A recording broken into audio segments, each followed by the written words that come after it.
Isang pinagpalang gabi po o araw sa ating lahat mga kapatid. So, ako po ang magbabahagi ng salita ng ating Panginoon ngayong gabing ito.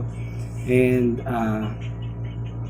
ang ating pong pag-aaralan is why do we study biblical prophecies, 'di ba? Sa panahon natin ngayon, sobrang daming nangyayari, 'di ba? The pandemic, the calamities, 'di ba? Hindi natin na-expect minsan. Actually nitong kahapon lang, 'di ba? Or nung isang araw lang, lumindol, 'di ba? Nung magnitude 5.5. So hindi natin we are so uncertain sa mga bagay na mangyayari sa atin sa hinaharap. So kailangan maging ready tayo sa pagbabalik ng ating Panginoon. So ang title po ng ating pag-aaralan ngayong araw na ito, ngayong gabing ito ay Jesus is coming, so be ready.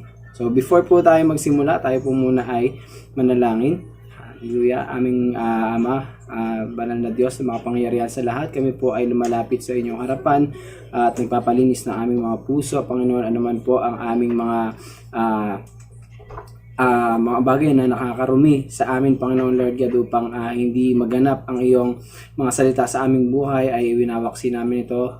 Patawarin mo kami, Lord, at linisin mo ang aming puso upang maging ganap ang aming pagpupuri sa iyo, upang maging ganap ang mga salita mo sa aming mga buhay. At Father God, patuloy po, Ama, na pinagkakatiwala namin sa iyo, Lord God, ang aming mga buhay sa kabila ng krisis na kinaharap ng aming bansa at ng pandemya ito, Lord God, na sumisira sa buhay ng bawat isa.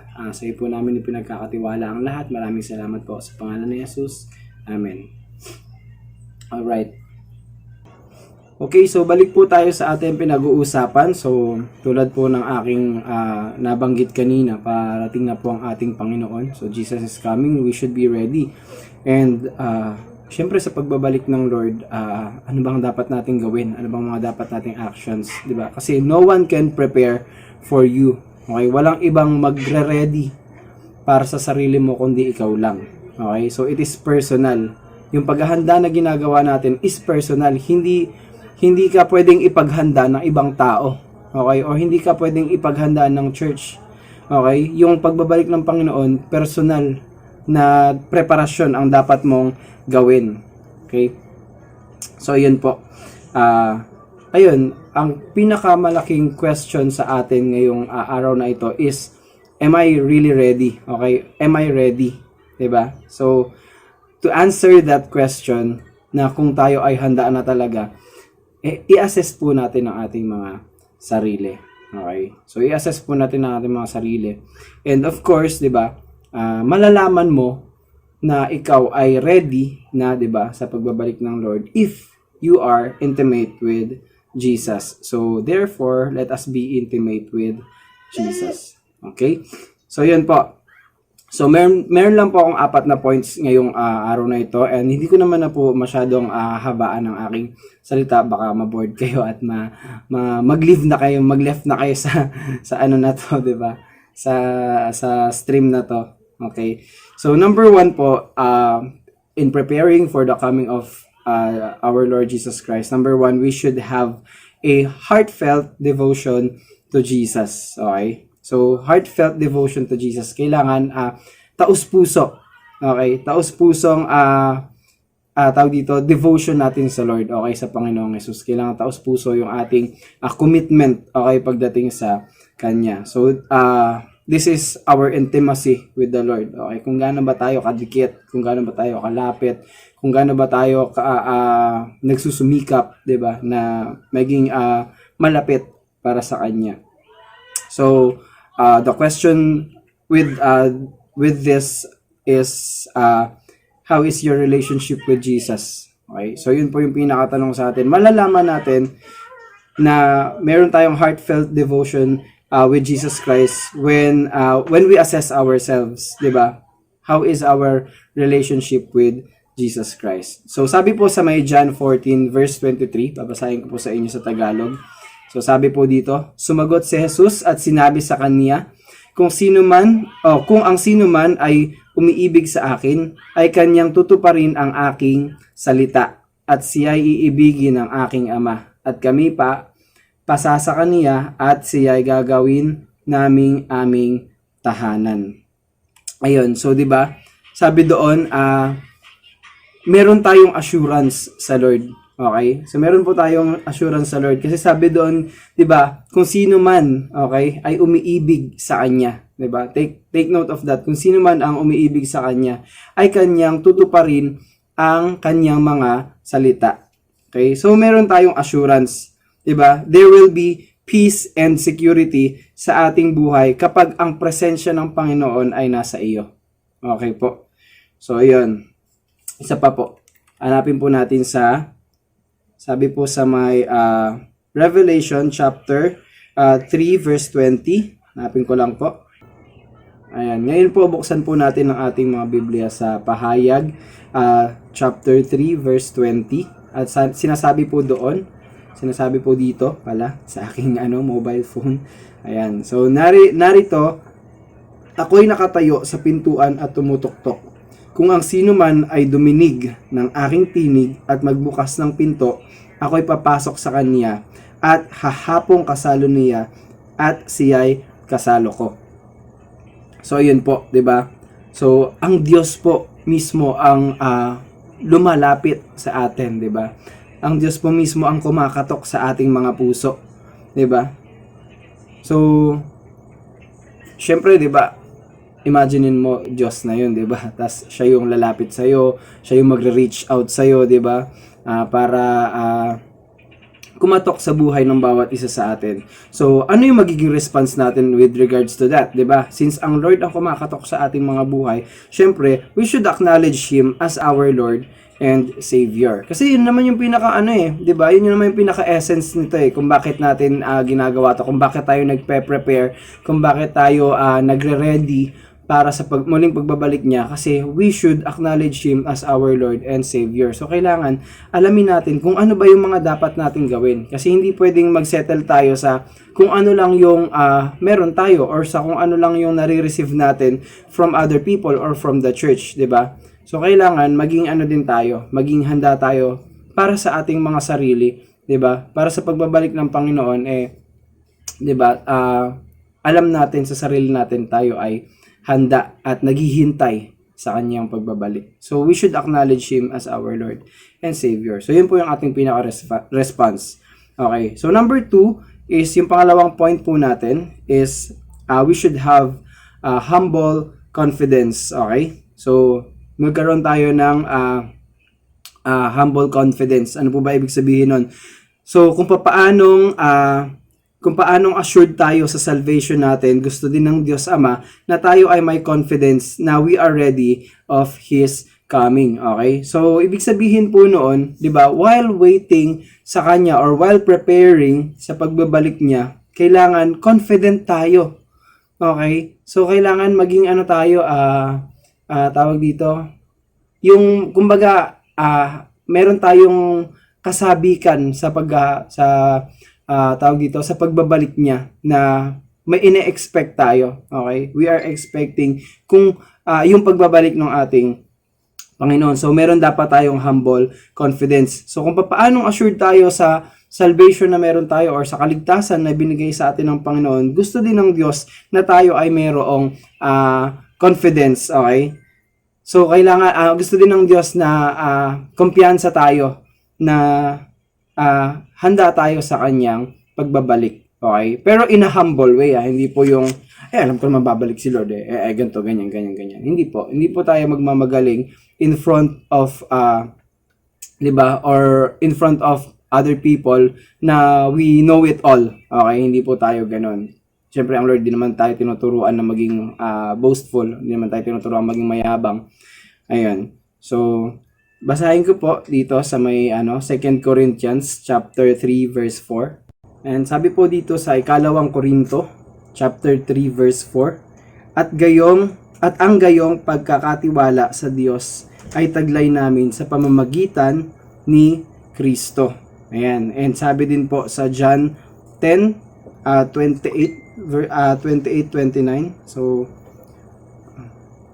hanapin ko lang ito saglit. Ayan. John 10 verses 28. 28.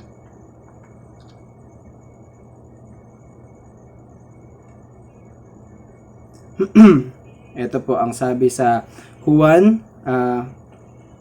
10:28.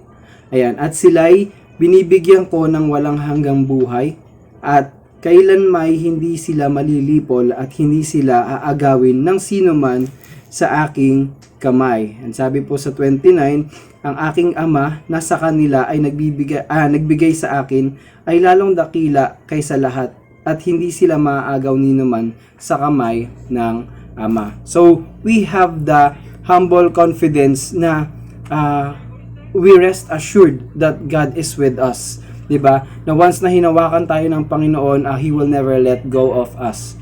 Okay? Na once na ang Diyos ay sumama sa atin, 'di ba? Ang Diyos ay nakasama natin, 'di ba, sa ating mga buhay. We have the humble confidence na sa kanyang pagbabalik, may tiwala tayo na siya ay kasama natin hanggang sa dulo. Okay? And along the process ng ating paghihintay sa Kanya, may tiwala tayo sa Panginoon na tapat siya na tatapusin yung sinimulan sa ating mga buhay.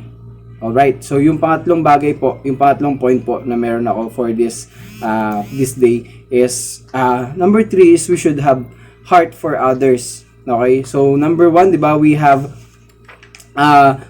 heartfelt devotion to the Lord, and number 2, we have humble confidence, and yung pangatlo po is magkaroon tayo ng puso para sa ibang tao. Okay, we should have heart for others. So yung heart for others is the overflow of what we do for the Lord. So ganun lang po siya kasimple. Kung tawag dito, yung pagkakaroon po ng puso para sa ibang tao, yun po ay bunga. Okay? Yun po ay bunga nung kung ano yung ginagawa natin para sa Panginoon, 'di ba? So, 'di ba, as we wait, 'di ba, for the Lord, we are serving him, and we are passing Jesus Christ to other people, 'di ba? We are having a heart for other people, 'di ba? Hindi tayo nagiging selfish lang. Okay? Hindi natin sinasarili ang mga bagay-bagay lang sa ating mga buhay. Bagkus ay kung ano yung narinig natin, kung ano yung ibinigay sa atin ng Panginoon, yun din ang binibigay natin sa ibang tao. So sabi po sa may John chapter 4 verse 35 to 36. Ayan, saglit lang po. 35 to 36. Ito po ang sabi. Sabi po sa Juan 4:35 to 36. Hindi baga sinasabi ninyo may 4 na buwan pa at saka darating ang pag-aani. Narito sa inyo ay aking sinasabi. Itanaw ninyo ang inyong mga mata at inyong tignan ang mga bukid na mapuputi na upang anihin. And sabi po sa 36, ang umaani ay tumatanggap ng upa at nagtitipon ng bunga sa buhay na walang hanggan, upang ang naghahasik at ang umaani ay manggagalak kapwa. Okay. So, yun yung magandang bagay doon, di ba? Kasi once we saw it from other people, kapag nagtanim po tayo pag tinanim po natin si Jesucristo sa buhay ng ibang tao, hindi lang tayo yung mag-aani ng bagay na yon, 'di ba? Expect na natin mag-aani tayo kasi nga, 'di ba, tinanim natin si Jesus Christ sa buhay ng ibang tao.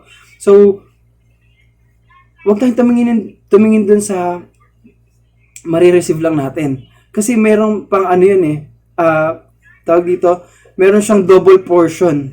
Okay? So may double portion po siya. Hindi lang sa atin yung pinaka magiging tawag dito, yung pinaka magiging blessing nun, kundi yung mga makakarinig din or yung pagpapasahan natin is makaka-receive din sila, 'di ba? Yun yung maganda, sabi dito, ang umaani ay tumatanggap ng upa at nagtitipon ng bunga sa buhay na walang hanggan, upang ang naghahasik at umaani ay mga gagalak kapwa, 'di ba? Ang naghahasik at umaani ay mga gagalak kapwa, 'di ba? Parehas silang nagkakaroon ng portion of Jesus Christ, ng portion of his presence, of his anointing, of his mercy, of his grace and everything. So, kung ano yung na-receive natin from other people at tinransfer natin sa iba, yun din, the same din yung nare-receive nila from above. Alright. So, the question here is, ano ba yung laman ng heart natin? Okay? So, ano ba yung nilalaman ng puso natin kapag inassess ba tayo ng Lord? Ano ba yung makikita niya sa loob ng ating heart? So, yun lang naman po yun. So, we should have a heart for others. Hindi lang tayo naka-focus sa sarili natin. Hindi lang tayo naka-focus sa ay parating na ang Lord, ako na lang to. Hindi po ganun. Kailangan the more po na mag-strive tayo to 'di ba? To share Jesus Christ, to pray for those people na nangangailangan ng pagsama ng Panginoong Jesus. And last po, for my point po, is yung hopeful anticipation. So, ayan. Yung last po is hopeful anticipation. So the question here is, are you excited? Ayan, di ba? Are you excited sa pagbabalik ng Panginoon, di ba? The good thing is we should have a hopeful anticipation. Alam natin na may babalik, di ba? Alam natin na may darating. Yun yung magandang factor doon sa ating pinag-aaralan ngayon, di ba? Na sa pagbabalik ng Panginoon, alam nating babalik siya, alam nating may i-expect tayo na darating. Ayan. So, sabi dito, when we have hopeful anticipation, we are excited because we have peace and security. Diba? Yun yung assurance na meron tayo. Okay? Yun yung assurance na meron tayo, na meron tayong peace and security sa ating mga puso, na habang naghihintay tayo, hindi tayo nababother. Habang naghihintay tayo, hindi tayo nahihirapan or hindi tayo nag-i-struggle na may gumugulo sa isip natin na magdududa tayo. Ayun. Kumbaga, meron tayong peace and security na sa pagbabalik ng Diyos, kahit mahirap yung pinagdadaanan natin, alam natin na tapat ang Diyos, na babalik siya, babalik siya, babalik siya. Ayun. So, yun po yung ating pinaka hopeful anticipation. Sabi po dito sa may Philippians chapter 3 verse 20. Ito po, sabi po sa Filipos, ayan, Filipos 3:20, sapagkat ang ating pagkamamamayan ay nasa langit. Mula doon ay hinihintay naman natin ang tagapagligtas, ang Panginoong Heso Kristo. So yun yung magandang bagay, 'di ba? Na while we are waiting temporarily, 'di ba? Temporarily dito sa mundong ito, we are waiting dahil alam natin hindi tayo taga dito, 'di ba? We are not from this world, 'di ba? But sabi dito, ang ating citizenship is in heaven. So hindi tayo taga dito. Okay po. So ang hopeful anticipation natin is kumbaga nagbakasyon lang tayo dito, and then one day we are going back to our original place, 'di ba? Babalik tayo doon sa lugar kung saan tayo nararapat. Ayan. So we should have this hope sa ating buhay, na we should be eager, 'di ba, sa ating paghihintay sa kanyang pagbabalik. So we should not focus on the benefits, but we should focus on the reward. Okay? So hindi tayo magfo-focus dahil ang pagdating ko sa langit, puputungan ako ng corona, ako ay makakasama ko na ang wala nang hirap sa buhay, 'di ba? Wala nang sakit, karamdaman, 'di ba? Yun yung mga yun yung mga reward na makukuha natin when we leave this place, when we go to heaven, 'di ba? Pero ang sabi dito, we should focus on the reward. We should not focus on the benefits, but we should focus on the rewards. And who is the reward? Jesus Christ himself is the reward. Diba? Yun yung magandang bagay. Dapat hindi tayo nakafocus na pagdating ko sa langit, ganito. Pagdating ko sa langit, ganito. No. Ang dapat maging focus natin is Jesus Christ himself. Mag-focus tayo sa reward natin na siya mismo, diba? The very reason ng ating pagpunta doon, ng ating pagbabalik doon, is makakapiling natin ang ating Panginoon. So, yun po yung tawag dito, yung we should be excited about. Okay? Yun po dapat. So, technically, don't focus on the events, di ba, na mangyayari, the tribulation, the rapture, etc. Don't focus on those events. Focus on Jesus. Okay po. So focus on Jesus Christ. And as I end, alam po natin, 'di ba, kapag ang isang OFW, 'di ba? Ang isang OFW, kapag po siya ay umuwi, 'di ba? Sa kanyang bahay, 'di ba? Meron tayong tinatawag na balikbayan box, 'di ba?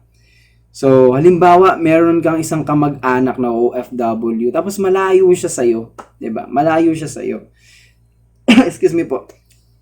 Ayan, malayo siya sa'yo. And kapag nagpadala siya ng balikbayan box, 'di ba? It is like you are waiting na you will receive something, 'di ba? You will receive reward. Yeah, you will receive tawag dito, yung mga chocolates, mga sapatos, and ano pa ba, mga damit, mga expensive bags, mga ganyan. Ayun, 'di ba? So, yung balikbayan box na iniintay natin from our family outside the Philippines, 'di ba? It is like we are waiting for the Lord. So parang ganun din siya. Kung paano tayo naghihintay ng balikbayan box na 'yon na dumating dito sa Pinas, 'di ba? Ganun din dapat yung pag-iintay natin sa Lord. So parang ganun din yung pag-iintay natin sa Lord. Naka-focus tayo doon sa, pero the difference is naka-focus tayo doon sa presensya niya. Okay? Hindi doon sa presence niya. Okay? 'Di ba? Kapag halimbawa, 'di ba, kapag umuwi tatay mo from abroad, ganun, kumaga mas na-excite ka sa presensya ng nung taong mahal mo kaysa doon sa balikbayan box na pinapadala niya. Okay? So parang ganun. Parang ganun po yung pinaka tinuturo sa atin ng lesson ito. So as we wait upon the Lord, 'di ba? We are excited of His presence, not of His presence. Okay po. So, yan. That's all I can share with you this day. And before po tayo magtapos, manalangin po tayo para sa ating closing prayer. Sige po, tayo po ay manalangin. Hallelujah. Panginoon, maraming salamat po sa gabing ito, Lord God, for giving us the opportunity to listen to your word, Father God. We thank you, Lord God, because you are faithful in our lives, Panginoon, na as we wait upon you, Panginoon, Lord God, you will give us strength, Panginoon. You will pour, Panginoon, your mercy and grace sa amin sa araw-araw na habang nag-aantay kami, Panginoon, even if we fall down, even if we stumble, Panginoon, Lord God, we know and we believe, Panginoon, we have hopeful anticipation, Panginoon, na ikaw ay babalik, Panginoon. Turuan mo kami, Panginoon, na magkaroon ng puso para sa ibang tao, Panginoon. Turuan mo kami, O Diyos, hallelujah, na magkaroon ng humble confidence na alam namin, Panginoon, malaki ang tiwala namin, Panginoon, Lord God, na ikaw ay babalik. At Lord, palalimin mo, O Diyos, yung aming relationship towards you. Kasi lahat ng ito, Panginoon, ay walang kwenta, Panginoon, kung hindi maayos yung aming relationship with you. So, Lord, turuan mo kami na magkaroon ng ng heartfelt devotion towards you, Father God. Maraming salamat po, O Diyos. Pagpalain mo ang lahat ng nakikinig, Panginoon, ang lahat ng sumama sa amin, Lord God, sa gawaing ito, Lord God. Sa iyo ang lahat ng kapurihan at kadakilaan in the mighty name of Jesus. We pray. Amen. So, yun po. Maraming salamat po, mga kapatid. And see you soon. Ayan, God bless you po.